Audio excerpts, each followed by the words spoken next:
What makes a game fun? Okay, well, that's kind of vague as hell, but sometimes you just gotta wonder, what do people like about games? Is it the addicting gameplay?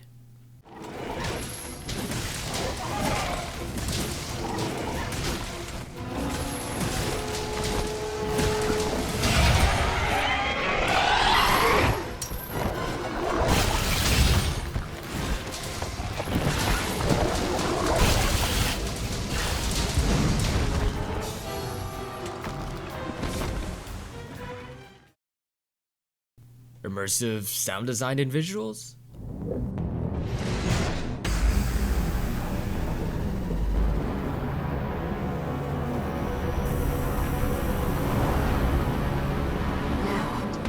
I can fight by your side. Fucking shit, bro. Or perhaps it's the moments that they share with their friends. Oh, you saw me. You saw me.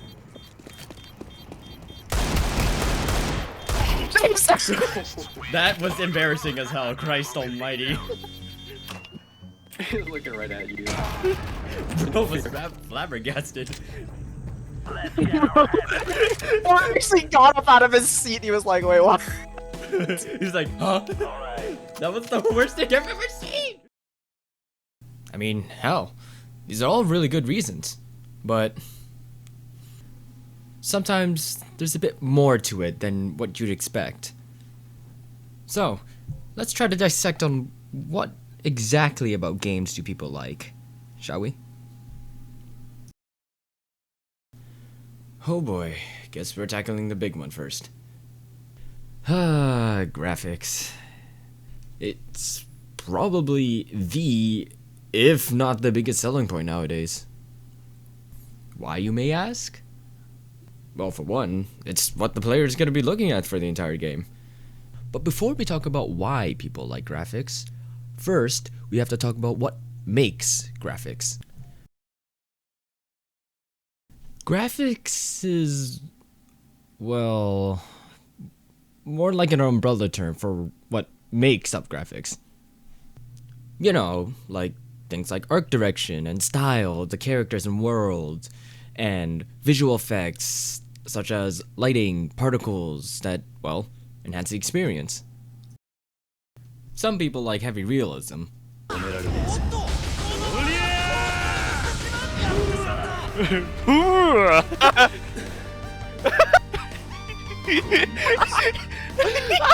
Some stylized.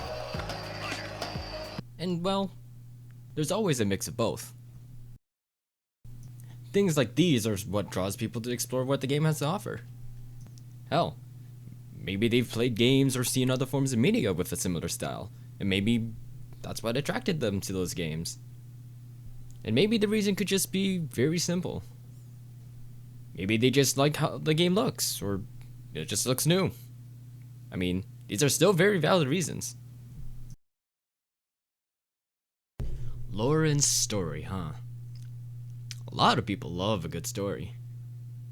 Okay, well, not all games need a 10-hour story in it, but a good story is still appreciated, even if it's not that long.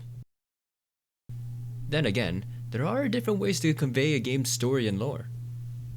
Instead of having the lore being read to the player, sometimes it could just be sprinkled around the world, just for the player to find and piece together.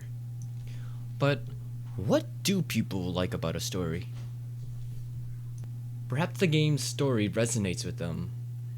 Maybe they relate to the characters and their struggles. Or maybe the world is something that they love and wish to delve into. Those are just a few examples, but there's probably a bit more than that. Some that maybe I've never even heard of either. Gameplay. Now this is the meat and potatoes of any game. And well, it can very well determine a game's success or failure. Gameplay is what keeps players playing, and well, that's a fact. If the game sucks to play, people are probably not going to stay. Unless you have a love-hate relationship, then, well, you do you, pal. Bonjour, Miss Ms. Anyways, an important thing to note is it's not just about having a fun, engaging gameplay loop, but also how the game feels to play too. Controls should be able to click with players as soon as possible. Controls that players are going to be repeating all the time should be simple, easy to execute. Whereas complex controls should take time to learn and feel rewarding to execute. Even though it can be difficult to find the right balance between complexity and simplicity, these sort of things are what some players look forward to. Although this isn't the biggest reason, this is probably one of my favorites, because to me at least, sound design can make or break immersion. Now, this might be the same for some, but sound design should fit what the player sees. Things like hits and impacts should feel, well, impactful and satisfying to hear.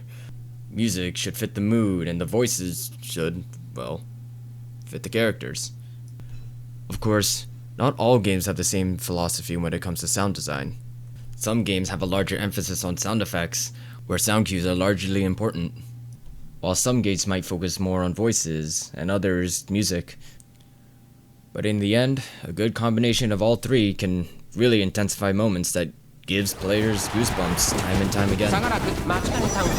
少し離れて前のトップガンその外並んでセントライト市場審査大和スカーレット残り 1000m 通過後ろ名称同等それを見るように中山フェスタ少し後ろからオルフェーブル外で TM オペラ王市場審査スイープ東証後方2番手に待ちかね福来たるメジロライアン最高峰だアーモンドアイ先頭を進みますがこれは正解でしょうかちょっとかかり気味かもしれないです息を入れるタイミングがあればいいですが第4コーナーカーブ馬娘たちがどう動くか目が離せません先頭は見合ったままこのまま直線での争いになるのか栄光まで400最終コーナーを曲がって最初に立ち上がったのはアーモンドアイ待ちかねタンホイザ抜け出した200を通過待ちかねタンホイザ足の輪を捉える先頭待ちかねタンホイザしかしその差はわずか待ちかねタンホイザ今ゴールイン勝ったのは待ちかねタンホイザ新たな伝説が今ここに誕生しました2着アーモンドアイ3着星雲スカイ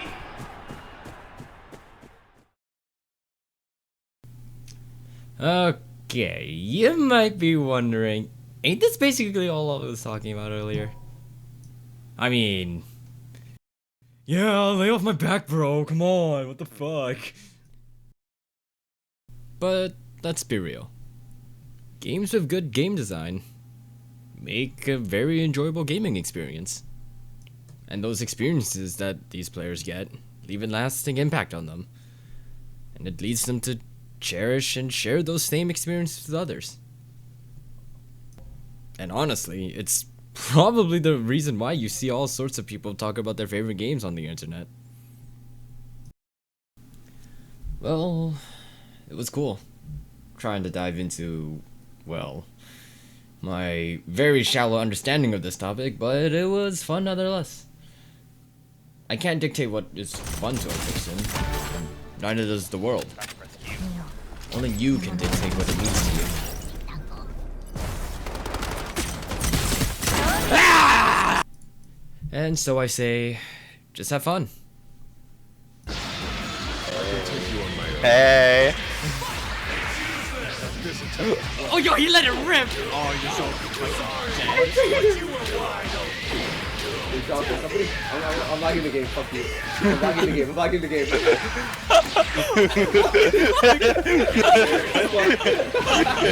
Did you take fucking screenshots, you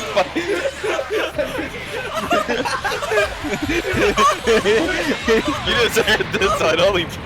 Oh my god! Oh my god! I just kept spamming alt enter.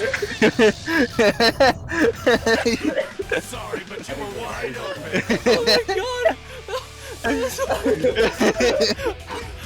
Maybe I deserve that one. Hold on, let me see my team. I'm not playing that. I'm clipping that.